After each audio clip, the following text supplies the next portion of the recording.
Hello. I'll start with if anybody could answer the questions that I asked in the last episode. Nobody had commented.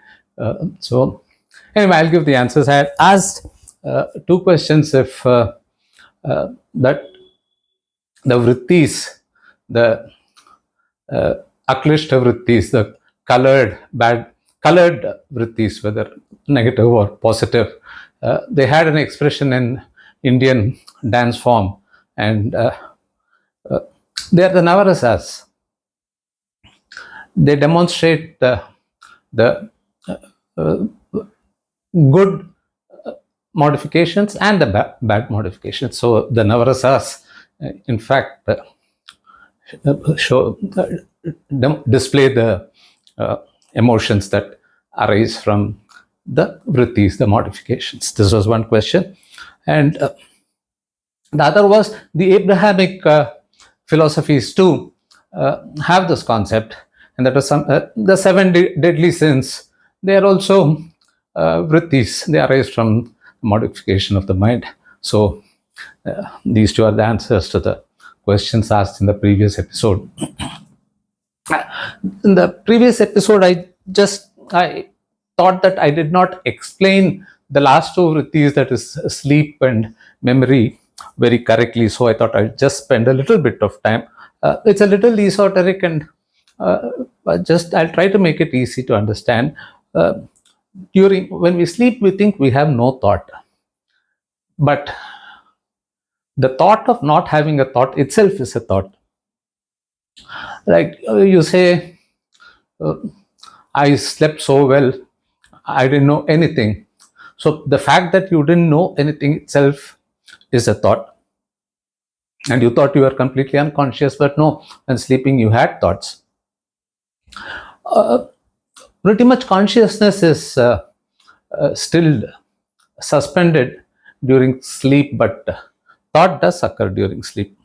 The emptiness which remains and the fact that you are aware of that emptiness when you wake up is itself a thought, right? So that's why sleep is also Vritti. Memory is a little difficult to comprehend, but I'll try to make it easy. That is, so memories, they, like we know that sensory inputs, everything comes in from the what I call the controller and goes through the processor into the database, and the ahankara, the I, the one that appropriates everything, that works together. Now, memory is something very, very unique. It comes in through these your sensory perceptions. Everything comes in and they come in as memory, and like we know, they get stored in the database. Now, if you see the same thing again, which is an object that is already known, there's no question of knowing it again. So only when you perceive something that you have not known before, then it goes and stays in the database.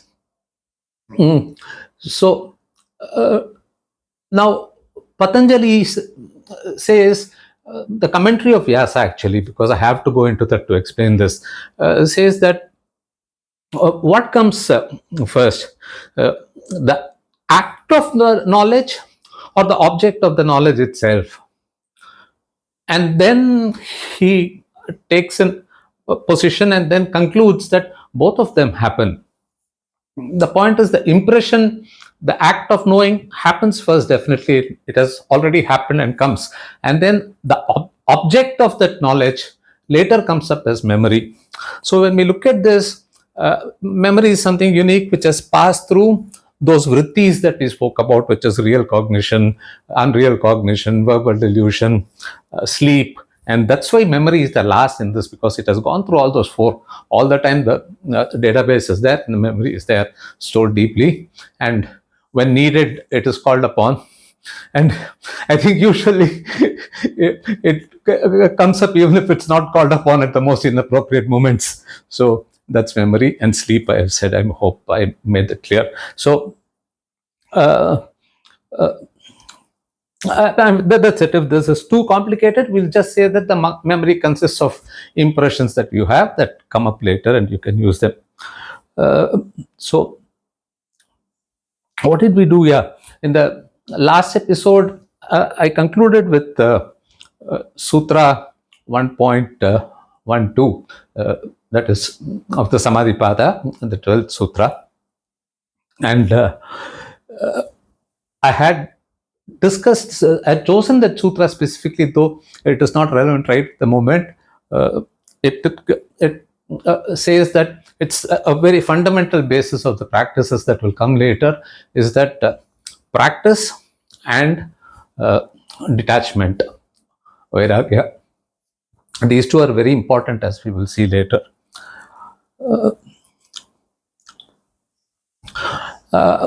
So we have finished till 1.12. I think 1.13, 1.4 and 1.5 describe practice and Vairagya in little more depth. And then from 1.16 to 1.29 are sutras that are not related to us, given our limited scope and objective of only applying it practically to our daily life, and it is concerned more with liberation and other things. So I begin with my Namaskaram, Namaste, greetings. My name is Ramakrishnan. I am from Chennai, Tamil Nadu. As usual, I start with the objective and definition of yoga, which Patanjali so beautifully uses in Samadhi Pada, verse 2. 1.2 is Yoga's Chitta Vritti nirodhaha. Yoga is the restraint of the modification of the senses. I will be repeating this every episode ad nauseum, so please bear with me. It is both the objective and definition of yoga as per Patanjali. I was looking at two things actually. Coincidentally, I was reading of a few things. I think one of them was something called Qualia. I don't know how many people are aware of this. I was not aware of it. So the Qualia is almost like this. When we said memory, it's the act of knowing and the object of which the knowledge you're getting. Qualia is something very similar, and I was quite startled by the similarity. Qualia is the experience of getting something which was very subjective and cannot be defined to somebody else. Can you define what is red to someone who is colorblind? Can you describe very, very effectively what is the taste of chocolate? Now, these were termed qualia, and I think they came up in the late 18th century, 17th century. But I thought they were quite unique in that Patanjali said the same thing. Another episode or anecdote that I came upon is, it seems Buddha, when he was sitting under a tree here in his hermitage or ashram, he was approached by one of his followers, disciples, and said, "What is this you have done? You from a prince, you gave up, you renounced your kingly life, your princely life, and you turned to this because you saw old age, infirmity, death, etc., etc. And these are all there, and you yourself have grown so old and infirm. So what is the point in all this?" Buddha said, somebody shoots an arrow at you and it pierces you, and within just a few moments another arrow is shot at you and that also pierces through you. And he said, the first arrow are all these, old age, sickness, all those are the first arrow. I cannot remove those will always be there. The second arrow is the impact, the effect, the modifications, the Vrittis of the first arrow, and I can help you in those. I can help you in alleviating those. I found this very, very interesting. Now, we'll come to, so we are leaving sutras 1.6 to 1.29 because they are more related to moksha, liberation, and such other practices, samadhi, etc. And we will jump straight into Samadhipada Sutra 30. And in Samadhipada 30,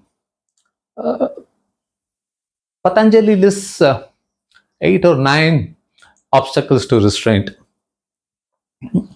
One is physical illness, then the mind not working efficiently, doubt or indecision, not pursuing the means that are going to come ahead for mental stability, laziness, languor, stupor, another obstacle to practice nirodhaha, restraint, incorrect assumptions, thinking based on, those vrittis, all these arise because of those vrittis, those obstacles like unreal cognition can give rise to incorrect assumptions or thinking. And again, now he stresses here too, and he stresses this throughout the sutras, not practicing Abhyasa, which came in 1.12. So he says these are the 9 obstacles to restraint, and it's so breathtaking in its simplicity. Patanjali first, he recognized that modifications of the chitta give rise to all these anxiety, fear, stress, and also now he has said it needs nirodhaha. So he has identified what causes the changes in the mind, and then he said that some things need to be restrained, these modifications need to be restrained. And now he says, what are the obstacles to that restraint? Now we come to nirodhaha. We spent 6 episodes on chitta and vritti. Now we are beginning to talk about a restraint, and these are the 8 or 9 obstacles to restraint that he listed. Okay, he keeps questioning why. So he's trying to practice restraint, but he's unable to do so. And then he analyzes critical thinking. Why am I not able to do this? And then he arrives at, okay, these are the obstacles. Then he thinks, okay, again and again, the root cause analysis keeps happening, and it's so beautiful. It's so analytical for anyone who is a rationalist with a thinking mind. The Yoga Sutras are probably very suitable for that, because it's completely rational and very deductive logic happens step by step. There's always a root cause analysis in the Yoga Sutras. So from these obstacles, there are 4 other consequences that may arise. These are mental or physical pain, sorrow, sadness, dejection, restlessness, shakiness, anxiety, hands trembling, body sweating, improper breathing. Anxiety causes that breathing. So these 4 are caused by those obstacles to restraint. These are some of the consequences of those. I think I'm being clear. I hope I'm not going too fast.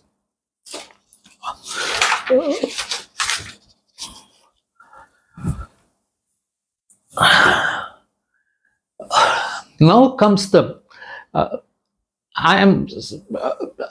it's so, like I said, I can again only repeat myself, it's so breathtaking in its simplicity.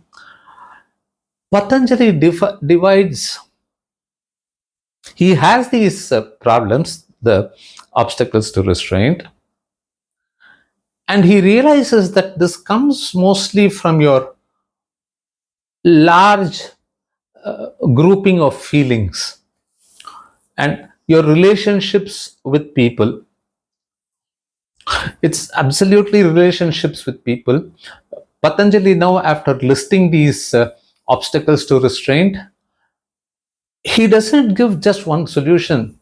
He gives a vast 5 or 6 choices to you. And he says, take any of these. Some people say, other schools of thought say, no, you have to do all of this. I disagree. In my opinion, Patanjali says you can choose any of these or a combination. He says it's left to you. The goal is this, the restraint of the modification of the chitta. So, I feel if there is any takeaway from this, And okay, yeah, I'm sorry, but he does say that he says practice on a single subject, but another so interpretation can be take one of these techniques. That's also possible. I prefer that interpretation. And those things come, the prana. I don't even want to mention the word now, but I do say it because we will do a separate discussion on that. But this one is beautiful in its vast simplicity. He says, cultivating certain attitudes in your relationship towards people and the emotions that you feel towards them. These are the most important in getting rid of the obstacles to restraint. This is the one that he prescribes first.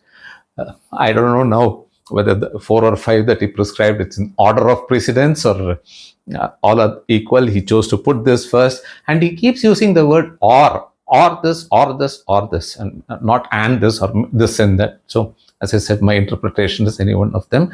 To me, this is simply very beautiful because it defines human relationships, and that's what we do today. We don't have time to practice meditation, learn breathing techniques, sit in a corner and focus on the tip of a nose or the middle of a navel. Those honestly, they don't work. They may work for some time, for a day, but Patanjali is looking at a more permanent solution to all this. So he says, he groups into 4 categories. That's it.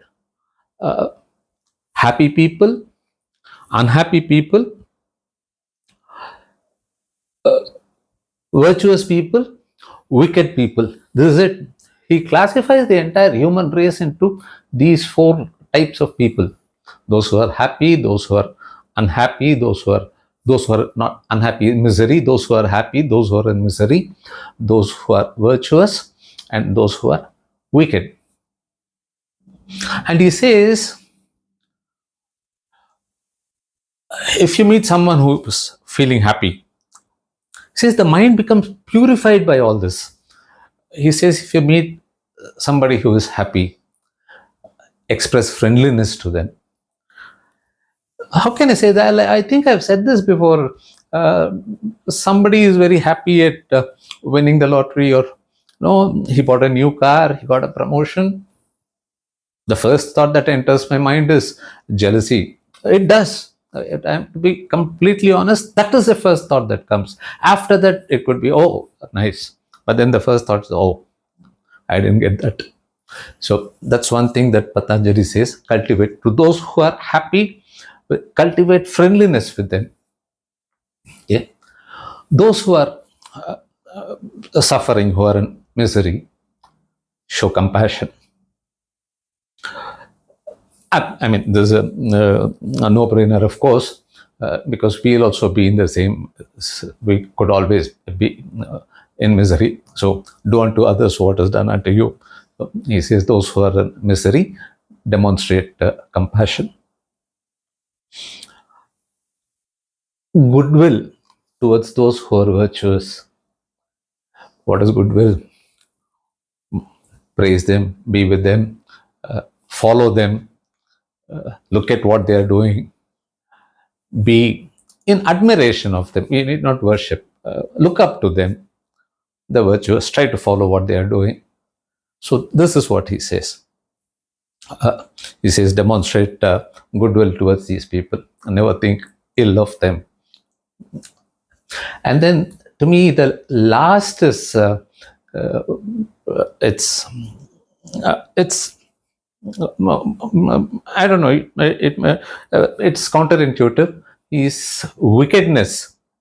He doesn't say punish them or advise them. No. He says show indifference or neutrality to such people. This is a wonderful thought. He says, just disregard them. And I recollect a story, once, there was this monkey sitting in a tree and it was raining and it was shivering. And there is this nest nearby in the tree, and there was a sparrow there with its I don't know what to call it, small sparrow that hatchlings make, hatchlings. And the sparrow said, "Oh, I'm so sorry. You see, I could build a nest and I'm here living cozily. I wish I could teach you to do this. I really feel sorry for you." And you know what the monkey did? It said, "I'm suffering here and you are sitting there and giving me lectures." And it tore the nest apart, and obviously the hatchlings and the sparrow died. So this is one reason that is probably why Patanjali says demonstrate indifference towards the wicked. And don't go trying to preach them. It's not going to work. They're not going to change. Only when they want to change, they can change. This is in Sutra 1.33. The obstacles are in 1.30. Now, 1.34 is a contentious subject for me, which is prana. And as I said, we'll deal with it at the end of this series. That is prana, breathing, and meditation. We'll talk about them at the end. Because I think there is much more, and there are different interpretations of prana.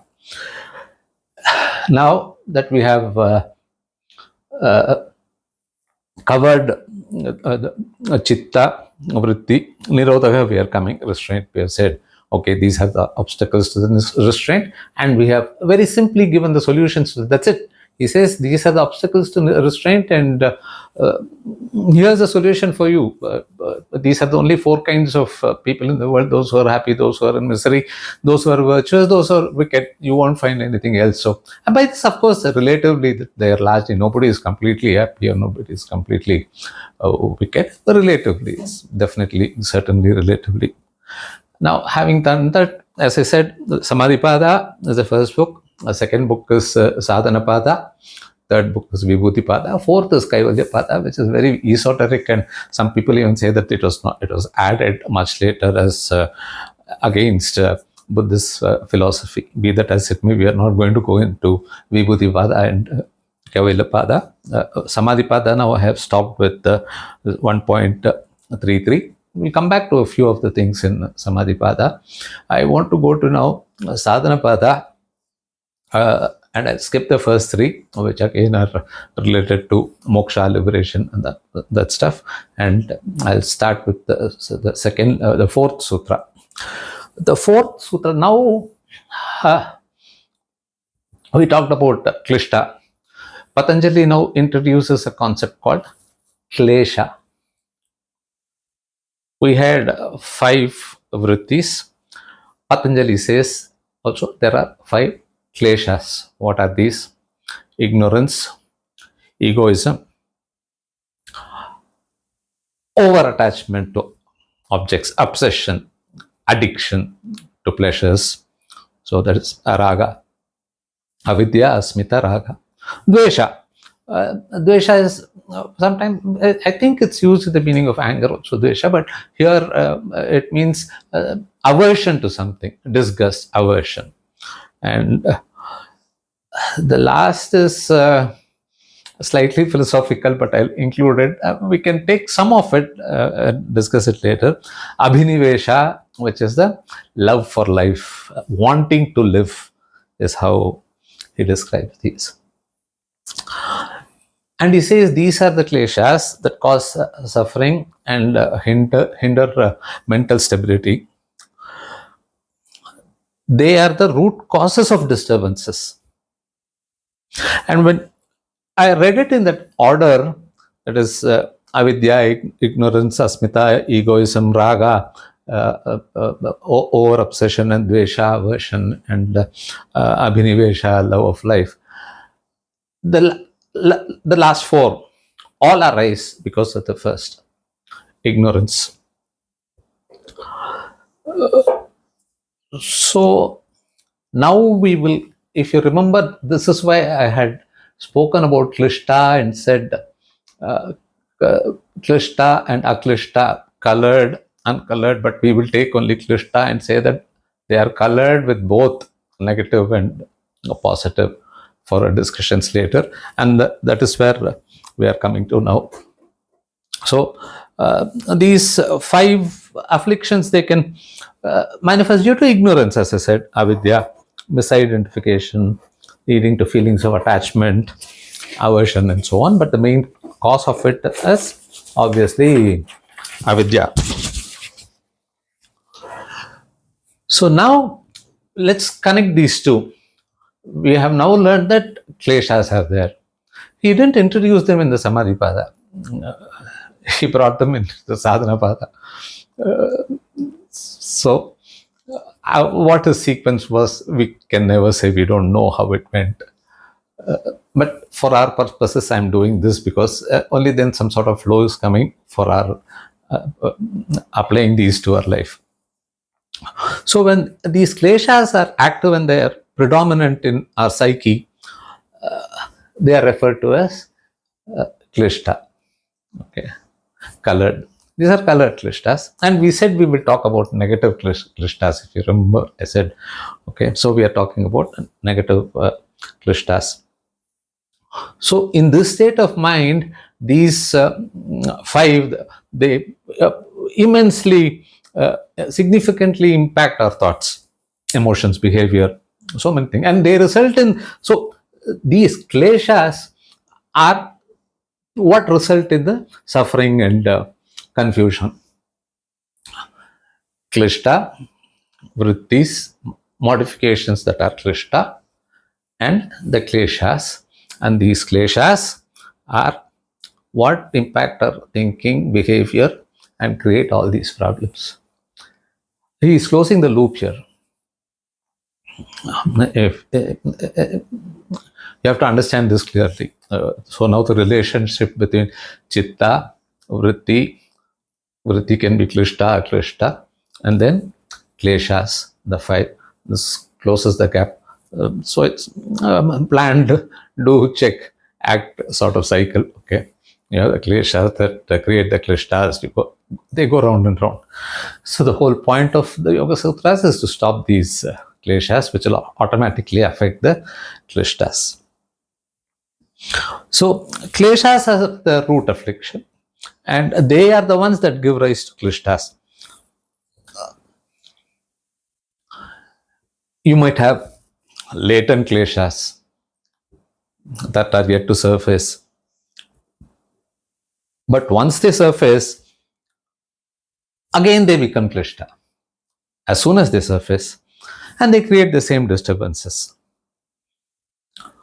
So these Kleshas create negative vrittis and lead to distorted perceptions, reactions, like what we are talking about itself, like fear, anxiety, attachment, which they said is over-attachment. Then these impact one's mental state and overall well-being.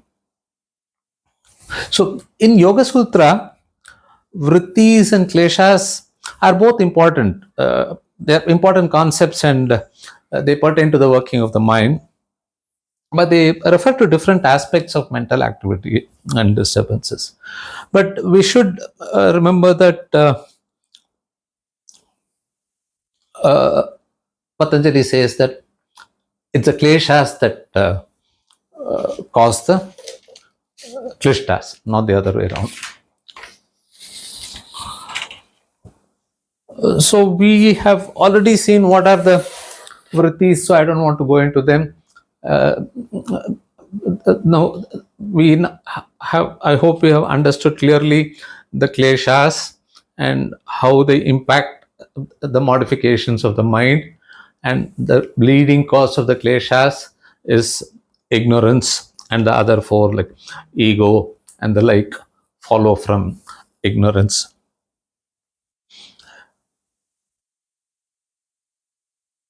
So the terms Klesha, Klishta, and Aklishta is where we are coming. So these Kleshas refer to those 5 afflictions, and Klishta we know, so I would like to now just touch upon Aklishta a little. So, because in the beginning, if you remember, I wanted to keep Aklishta aside because they are slightly different. Aklishta are also Kleshas, but they are dormant.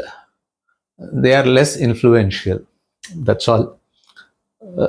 So, Klishta, Aklishta, we are talking about Klishta.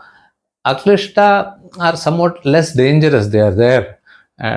They are also caused by Kleshas, but they are very dormant. They are inactive, but they exist within the mind, and they are potential sources of suffering that might arise in the future if you do not address them. I hope this is clear. It's not that you have only Klishta Vrittis and those need to be addressed. The Aklishta modifications now, that's why I'm coming to this, and I had left it because I knew this had to come, otherwise the connection could not be made. Aklishta Vrittis are also Kleshas that are not at surface. They are latent. They are there in your mind. They have not yet caused. They have not resulted in any of these emotions of fear, anger, jealousy, all the negative ones. They are there, but if you don't address them, they are also going to pop up. And what we will be applying to these 5 kleshas, we will be applying to, they'll automatically get applied to this. So even those that are latent, hopefully by carrying out certain practices, we can try to ensure that they don't come up and that they are, subdued and throttled at that level itself. So Klesha, I want to summarize. Kleshas denote the afflictions themselves. Klishta refers to the kleshas that are currently active, and they are causing the vrittis, the modifications, the disturbances. And Aklishta, the uncolored ones, are those that are lying dormant. They are not active. They are not causing any suffering to us for now, but they have the power to do so if we do not take care of them, along with addressing the Klishta also. If the relationship now between Chitta, Vritti, Klishta, Aklishta, Klesha, if this is understood how these work, we are there. We have now stated the entire gamut of the problem. We have defined as there is nothing more to this. What we need to now look forward to, apart from a few other things, what we probably will need to look into a little more. That's it. So I know that I have been harping on this quite a while. I've been troubling you with troubles, but please bear with me because these troubles exist and Patanjali talks about them, and I do have to speak about them if I have to make some sense and connect everything together. Thank you all who are here for listening and being here.